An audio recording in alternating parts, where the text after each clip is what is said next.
Browns gave Jerry Judy a 3-year extension worth up to $58 million, including $41 million That's insane. guaranteed. So just insane. And then on the books right now, Jerry Judy is making in 2024 $19.7 million. And Brandon Aiyuk is on the books just for right now, pre-extension or whatever, for 14. So Jerry Judy is making like way more than Brandon Aiyuk, which when we're talking about guys like this, like Brandon BA is a much, much, much better wide receiver than that. And that stuff like that disrupts the market. Especially you and I are just talking about how usually when you trade for a player, it's a little bit different. Not with the Browns. The Browns, I don't know who the hell is in charge. Well, the of Browns got him for like pennies, essentially. What did they give up, like a 6? So when you give it up a 6, it's like at that point it's like, all right, he's basically a free agent. Yeah. It's the thing with Aiyuk, since he is a high-bid player, you're going to part with a day one pick, or a second round pick, which is still a high pick. I think if you're a team, the 49ers, I don't think would trade him for anything. But if you're the 49ers, you do not, under no circumstance, trade him for a second round pick. It has to be. I don't even like him for 17 either. To be honest, it's like, wait, so you're going to improve your value above him by 6 or 7 spots? It's like, that's dumb to me. Like, I mean, sure, you can replace him to be a better player than that. Yeah, it's just. If that draft were to go over again, Brandon Aiyuk gets picked way higher. Oh yeah, for sure. Which is crazy because he was the second best receiver in that draft by far. Mm-hmm.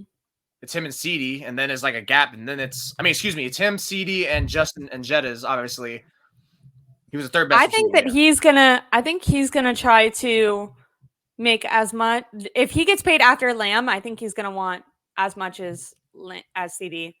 Even though it's possible, or maybe the 49ers, what they do is like they give him like close to that because like, look, you're not CD because you're not a multi-time All-Pro Pro Bowler, but we'll do this. His response is going to be, I should be. That's why he's liking tweets. Like, no, I think at that point, if it gets to that, then he could, if he's just off by like a little bit, I think that's something he could stomach. But who knows? I mean, look, Deebo Samuel ended up getting, I think, more than AJ Brown and DK Metcalf, and at that time, even though Deebo came off in a majestical 2021 year. AJ Brown was the best receiver of them, but it's because he got signed first. This is where, again, we're playing this whole like offseason like delay into extending your guys will hurt you. Yeah, that contract is so stupid. I don't get it. I saw it. I was like, huh? I was like, what? 41 million guaranteed to Jerry freaking Judy for what? So funny. That guy's lucky even how he's on a roster spot somewhere. My God. Now, this guy, Dre Area Sports says the Niners won't trade Aiyuk unless they're getting a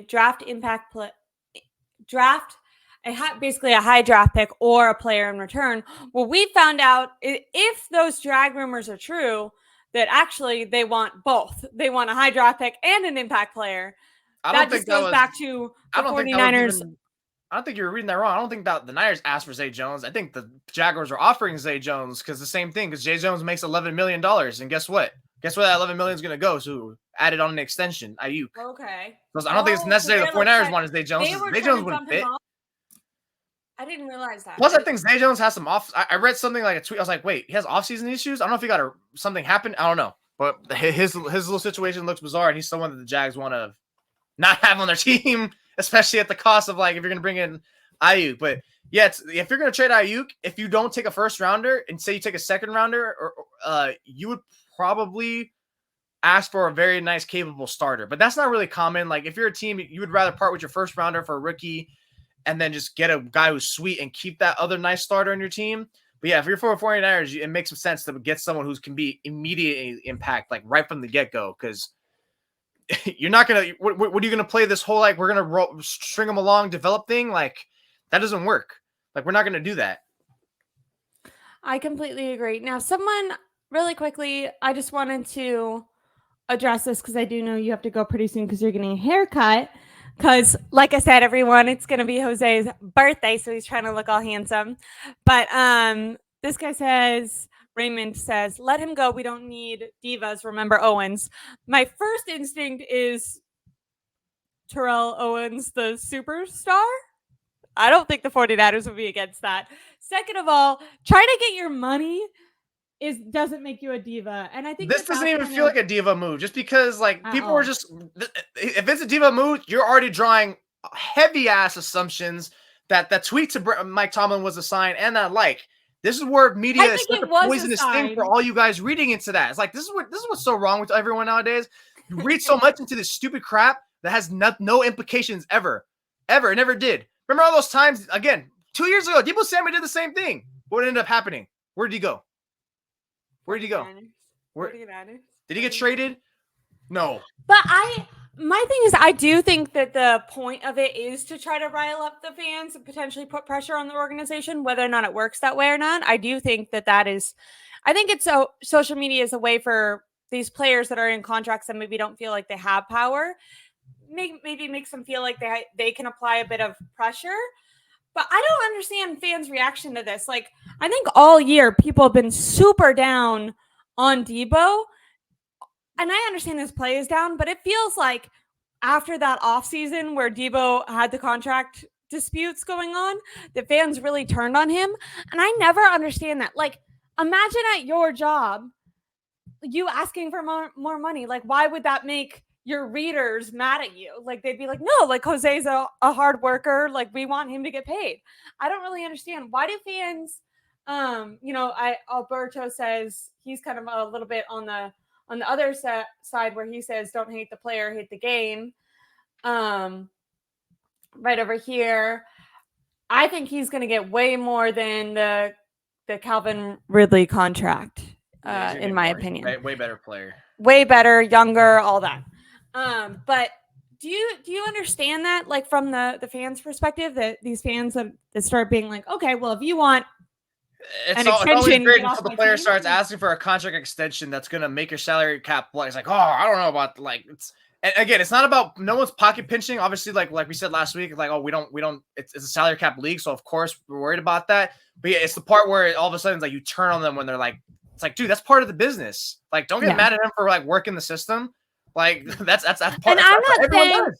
I think it's totally fair for the 49ers to look and be like, and this is not a guy who's like, this is not a guy who's on his third or fourth contract extension either. He needs to still make it. He still needs to make like his first cash in day. That's why kind of like, if Eric Arm said you already made $80+ million, maybe he's like, oh, let's shave a little bit top of the head of the salary. Like let's get a little haircut. Let's cut it down. But he was like, no, he would have agreed to that. I don't want to. So, and he ended up making more with the Jaguars, right? Because that no state in tax. 3 years. And 3-year deal.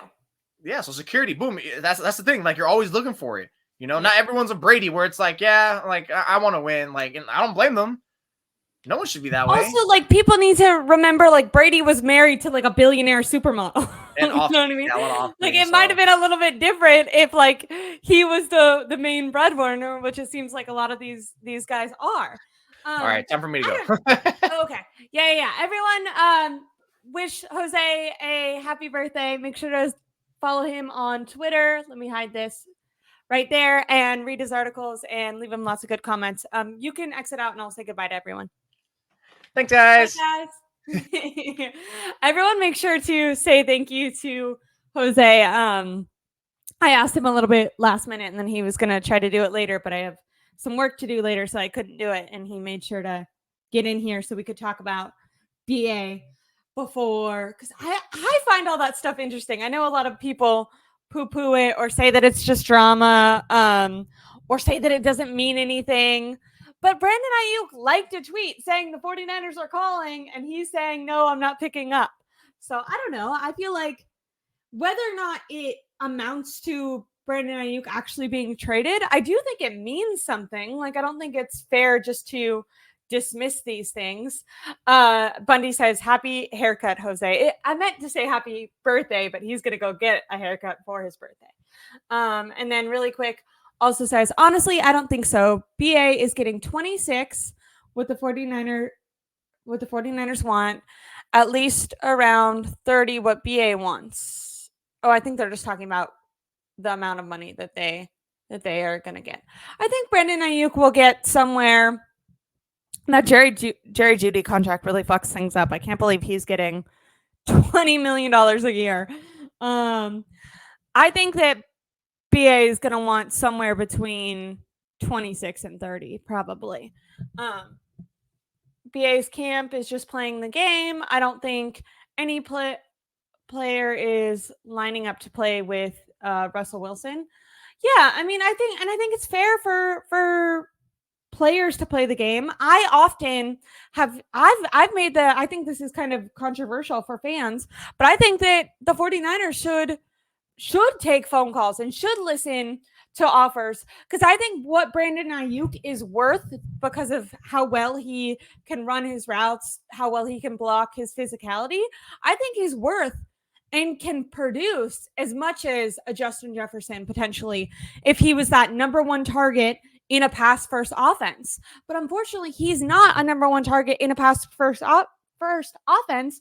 So BA and the team are always going to be at odds, because BA is going to say, I should be getting paid this much because I have the ability to produce like that.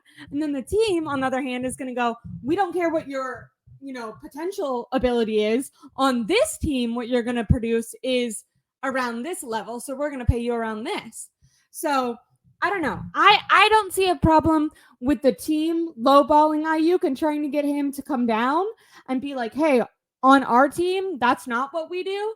So you need to kind of compromise for us. But I also think that BA has every right to be like, well, I see myself as higher. You know what I mean? That's how these guys get to the NFL. They have like this insane belief in themselves, that doesn't go away once you're a player and wanting a contract. That just gets stronger.